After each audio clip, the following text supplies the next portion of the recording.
वो मैडम मुझे सांस लेने में तकलीफ होती है ना, वो इसलिए। कुछ नहीं, जुर्माना भरना पड़ेगा। मेरे पास पैसे नहीं है। प्राइम मिनिस्टर हो गया, पॉलिटिशियन हो गए, कोई मास्क नहीं पहनता। ऐसा कोई साइंटिफिक प्रूफ नहीं है कि मास्क की वजह से वायरस रुकता है।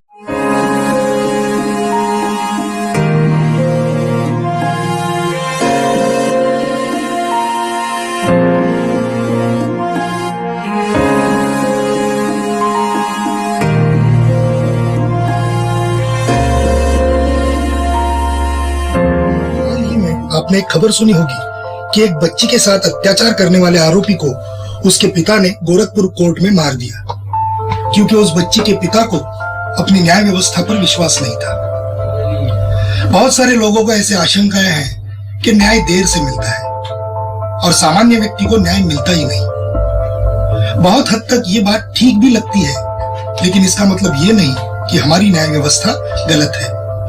हमारी न्याय व्यवस्था पीड़ितों को न्याय दिलवाने के लिए और दोषियों के विरुद्ध कार्रवाई करने के लिए पूर्णतः सक्षम है। लेकिन कई सरकारी अधिकारी, सरकारी वकील और न्यायाधीश जिन्हें खुद को कई मामलों में लॉ पता नहीं है या फिर कई मामलों में लॉ का ठीक से इस्तेमाल नहीं करते हैं, इस वजह से ये दिक्कत आती है। हम लोगों ने सामान्य व्यक्ति का न्याय व्यवस्था पर विश्वास कायम रहे और वे कानून हाथ में लेने के बजाय न्याय व्यवस्था को सुदृढ़ बनाकर दोषियों को सजा दिलवाए, इस उद्देश्य से एक नई शॉर्ट फिल्म की सीरीज शुरू की है। इस माध्यम से हम आपको ये बताएंगे कि अगर कोई न्यायाधीश जानकार और ईमानदार हो तो वो किस तरह से लोगों को तुरंत न्याय दिलाता है और दोषियों पर कार्रवाई करता है। इस बात को आप जितने ज्यादा लोगों तक पहुंचाएंगे उतनी ही जागरूकता बढ़ेगी और अत्याचारियों का अत्याचार भी कम होगा, उनका मनोबल टूटेगा और इससे हमारे देश में लॉ एंड ऑर्डर की परिस्थिति बेहतर बनेगी। आप सभी लोगों से यह विनती है कि इस सीरीज को जरूर देखिए और ज्यादा से ज्यादा लोगों तक इस संदेश को पहुंचाइए। याद रखिए, अगर सचिन वाजे और परमवीर सिंह जैसे भ्रष्ट और गुंडे पुलिस अधिकारी हैं, तो वहीं पर आपकी रक्षा के लिए जान देने वाले पुलिस अधिकारी भी हैं। अगर शमित मुखर्जी, CS कर्णन, निर्मल यादव, रोहिंटन नरीमन और दीपक गुप्ता जैसे भ्रष्ट और नाकाबिल जजेस हैं, तो वहीं पर कृष्णा अय्यर जैसे विद्वान और कर्तव्यनिष्ठ जजेस भी हैं। व्यवस्था को दोष देने के बजाय उसे सबके लिए उपयुक्त बनाने में मदद करें। धन्यवाद।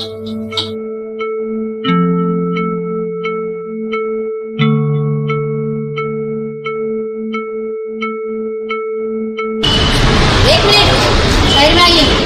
क्या हुआ? क्या हुआ? समझे क्या हुआ? क्या? मास्क नहीं पहना है।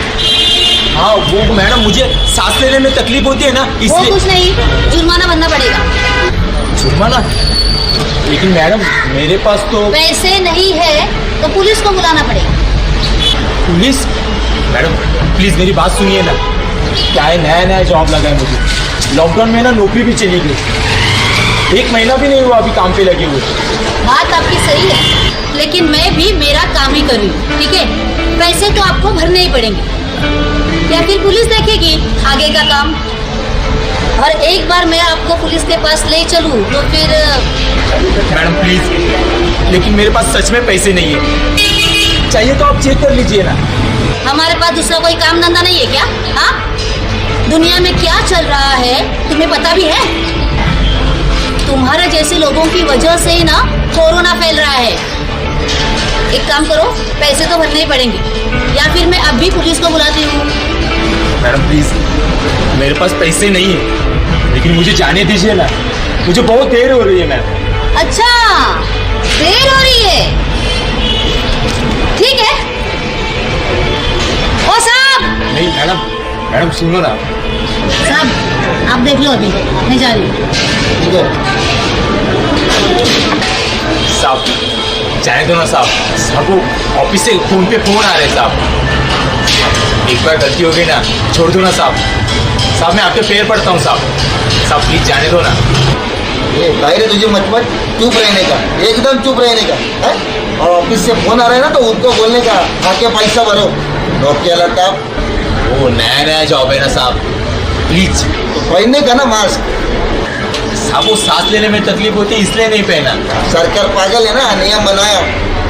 साहब टीवी पे देख लो, अपना प्राइम मिनिस्टर हो गया, पॉलिटिशियन हो गए, कोई मास्क नहीं पहनता। उनकी तो रैलियां भी चल रही है, तो कॉमन मैन को क्यों तकलीफ दे रहे हो? ज्यादा समझ में आ रहा है क्या?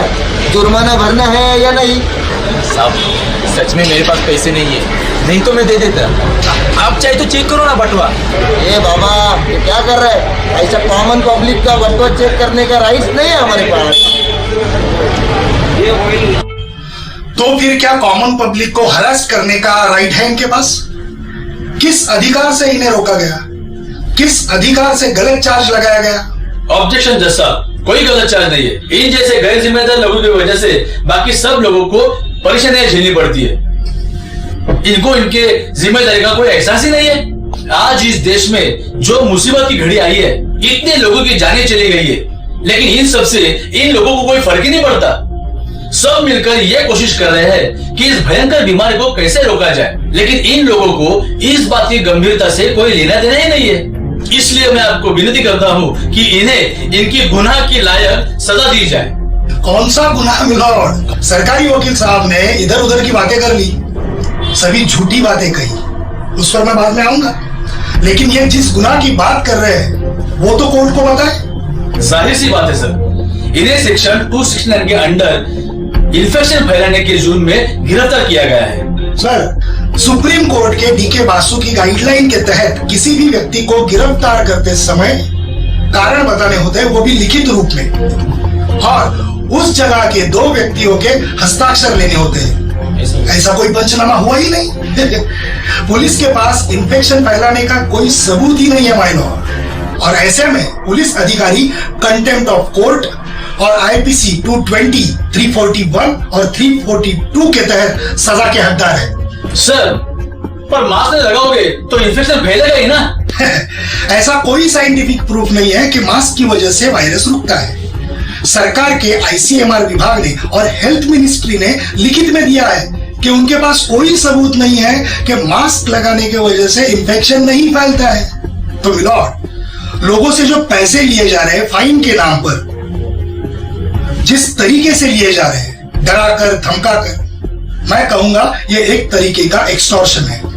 इन्फेक्शन तो मास्क पहनने वाला या फिर वैक्सीन लेने वाला भी फैला रहा है, तो इस बात का कोई सेंस ही नहीं बनता मिलॉर्ड। और इन्हें यहां पर जो पकड़ के लेके आए हैं, इस बात का भी कोई सेंस नहीं बनता, क्योंकि मिलॉर्ड, मास्क की जो साइज होती है वो माइक्रोमीटर में होती है और वायरस का नैनोमीटर में। इसका यह मतलब है कि मास्क के एक छेद में से सैकड़ों वायरस अंदर जा सकते हैं, तो फिर मास्क किस लिए?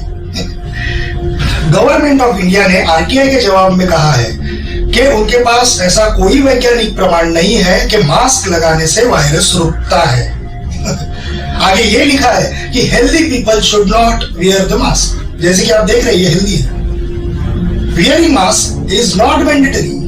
मिलॉर्ड, वैज्ञानिकों ने 32 स्टडीज की है, 32, जिसके हिसाब से मास्क का अपने शरीर पर बहुत ही हानिकारक साइड इफेक्ट होता है। जैसे कि लंग्स डैमेज होगा, आपके शरीर का ऑक्सीजन जाएगा। अब ऑक्सीजन जाएगा मतलब जब आप ऑक्सीमीटर लगाएंगे तो ये पाएंगे कि ऑक्सीजन कम है शरीर में। अगर ऑक्सीजन कम है शरीर में, इसका मतलब कोविड पॉजिटिव, मतलब कोविड से लड़ने की ताकत ही आप खो देंगे। यह एक षड्यंत्र है वैक्सीन कंपनियों को फायदा पहुंचाने के लिए। अगर मास्क मैंडेटरी नहीं है तो फाइन किस बात का लिया जा रहा है? ऐसा कोई रूल ही नहीं है। जब ऐसा कोई रूल बनाया जाता है तो section 78 of disaster management act कहता है कि इनको पार्लियामेंट में प्रोड्यूस करके फिर उसका लॉ बना के लेना है, और लॉ बनाने के लिए आपको यह प्रूव करना पड़ेगा कि मास्क की वजह से वायरस रुकता है, या फिर मास्क का फायदा है, या फिर उसके जानलेवा दुष्परिणाम नहीं है। मिलॉर्ड, आईपीसी 188 में से एफआईआर रजिस्ट्रेशन का पुलिस को कोई अधिकार ही नहीं है, और ये मेरा कहना नहीं है, ये मुंबई हाई कोर्ट का जजमेंट है। HLS शवे versus state 2020 SCC online Bom 959, और बिना आधार के अंडर 269 लोगों को इन्फेक्शन फैलाने के जुर्म में गिरफ्तार किया जाता है। ये ज्यादती है मिलॉर्ड, ये पद का दुरुपयोग है, ये बेलेबल सेक्शन है। पुलिस अरेस्ट कर नहीं सकती, लेकिन किया है। तो जज साहब, मैं आपसे विनती करता हूं कि इनका कोई जुर्म ही नहीं है, तो इन्हें बाइज्जत बरी कर दिया जाए और आरोपी पुलिस वाले के खिलाफ आईपीसी 341 के तहत गलत तरीके से रोकने के लिए, आईपीसी 220 बिना मतलब रोक के रखने के लिए और आईपीसी 221 फॉल्स चार्ज गलत इल्जाम लगाने के जुर्म में कांस्टेबल साहब को 7 साल की सजा दी जाए और सीआरपीसी के सेक्शन 357(3), 250, 342 के तहत मेरे क्लाइंट को कॉम्पेंसेशन के तौर पर 10 लाख रुपए दिए जाए। थैंक यू जज साहब। बताइए आपके पास क्या सबूत है कि इसने इन्फेक्शन फैलाया? मास्क नहीं पहना मतलब इन्फेक्शन फैलाना नहीं होता। कितने दिनों से आप पुलिस डिपार्टमेंट में काम कर रहे हो? लीगल सबूत चाहिए, लीगल। आपने क्यों इसे पकड़ा? वो सर सीनियर के आदेश थे सर। सीनियर आपको कुएं में कूदने को कहेगा तो आप कूद जाओगे? आपको पता नहीं है कि आपको कोई भी आदेश दे पर आपको केवल कानून के हिसाब से ही करना है। आप सुप्रीम कोर्ट का नंदिनी शतपथी और एमपी द्विवेदी का आदेश पढ़िए। ये फाइन किस नियम की तहत लिया जा रहा था? सर वो बीएमसी का नियम है सर। बीएमसी के कमिश्नर का? बीएमसी के कमिश्नर के राष्ट्रपति हो गए?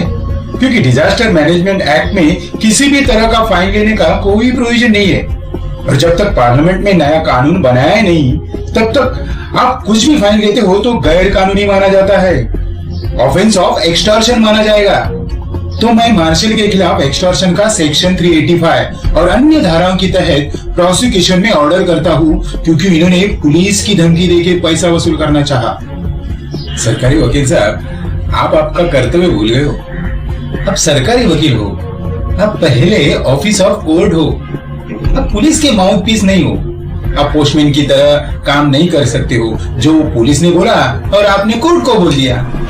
अगर किसी व्यक्ति को गलत तरीके से पकड़ा गया है तो यह आपकी जिम्मेदारी है कि आप कोर्ट को बताएं कि इस व्यक्ति पर अन्याय हुआ है। उसको वकील लगाने की जरूरत नहीं है। अब सुप्रीम कोर्ट का शिव कुमार का आदेश पढ़िए तो आपने भी प्रोफेशनल मिसकंडक्ट किया है। क्या आपको ये पता है कि इन्वेस्टिगेशन करते समय दोनों बाजू का पक्ष लिया जाता है? तो जब ये व्यक्ति मास्क क्यों नहीं लगा रहा है इसके बारे में आपने जो कारण दिए हैं और इन्होंने जो साइंटिफिक डॉक्यूमेंट्स और केंद्र सरकार के आरटीआई दिए हैं उसका आपने इन्वेस्टिगेशन क्यों नहीं किया? आप जरा सुप्रीम कोर्ट का बाबू भाई का आदेश पढ़िए, अब जुगल किशोर का आदेश पढ़िए, ऐसे और कई जजमेंट है। तो आपने इन्वेस्टिगेशन जो है वो आपने पक्षपात पूर्वक किया है, इसलिए आप कंटेम्प्ट ऑफ कोर्ट के भी आरोपी हो। अगर कोई व्यक्ति पुलिस को गैर कानूनी काम करने से रोक रहा है, भारतीय संविधान का अनुच्छेद 51A में क्लियर लिखा है, तो हर नागरिक का कर्तव्य है कि देश की संपत्ति का रक्षण करे, उनके सभी भाई बहनों की जान माल का रक्षण करे। तो वो व्यक्ति संवैधानिक कर्तव्य निभा रहा है। अगर पुलिस उसके ऊपर झूठा चार्ज लगाए तो वो नहीं बल्कि पुलिस गैर कानूनी काम कर रही है। दिल्ली उच्च न्यायालय का अनिरुद्ध बहल और सुप्रीम कोर्ट का इनडायरेक्ट टैक्स प्रैक्टिशनर एसोसिएशन का जजमेंट पढ़ लीजिए। ऐसे सामाजिक कार्यकर्ताओं के खिलाफ अगर पुलिस केस करेगी तो पुलिस के ऊपर ही एक्शन होगा और आपको उन्हें कॉम्पेंसेशन ही देना पड़ेगा। सभी बातों को और सबूतों को ध्यान से समझने के बाद अदालत इस नतीजे पे पहुंची है कि मिस्टर नितिन को गलत तरीके से पकड़ा गया, उनके खिलाफ झूठा केस दर्ज किया गया, जिसकी वजह से उन्हें आर्थिक, मानसिक, शारीरिक पीड़ा हुई है। ये अदालत नितिन को बाइज्जत बरी करती है और आरोपी पुलिसकर्मी तथा महापालिका के मार्शल के खिलाफ गिरफ्तारी का वारंट जारी करने का आदेश देती है और उन्हें तुरंत गिरफ्तार कर जेल भेजा जाए और सीआरपीसी 342, 250 के तहत यह आदेश देती है कि दोषी पुलिस और महापालिका के मार्शल को दोनों मिलाकर पीड़ित नितिन को 2 लाख रुपए नुकसान भरपाई के तौर पर दे। सरकारी वकील इनको भी इस मामले में सेक्शन 120B, 34, 52 आईपीसी के तहत आरोपी बनाया जाए और बार काउंसिल को ये निर्देश दिया जाता है कि वो इनकी सनद रद्द की कानूनी कार्रवाई शुरू करे। आरोपी पुलिस अधिकारियों ने इस मामले में इन्वेस्टिगेशन करते समय पक्षपातपूर्ण एक तरफा इन्वेस्टिगेशन किया है और ये सर्वोच्च न्यायालय और उच्च न्यायालय का अवमान है। इसलिए माननीय उच्च न्यायालय को कंटेम्प्ट ऑफ कोर्ट एक्ट के तहत इनके खिलाफ कार्रवाई करने के लिए अपना रेफरेंस फॉरवर्ड करती है। ये होता है ईमानदार और जानकार जज होने का असर है। जिन्होंने परिस्थिति की सच्चाई को पूरी तरीके से समझा और फिर जो गलत है, फिर चाहे वो न्याय व्यवस्था से जुड़े हो या फिर सरकार से जुड़े हो, जैसे कि सरकारी वकील, पुलिस कांस्टेबल, महापालिका के मार्शल, किसी को भी बख्शा नहीं गया। ये होती है न्याय व्यवस्था की ताकत, कानून की ताकत। कानून से डरे नहीं, बल्कि कानून को समझे, कानून से जुड़े, हमसे जुड़े। आपकी जो भावनाएं हो, आपका जो कहना हो, वो आप कमेंट बॉक्स में जरूर दर्ज कीजिए।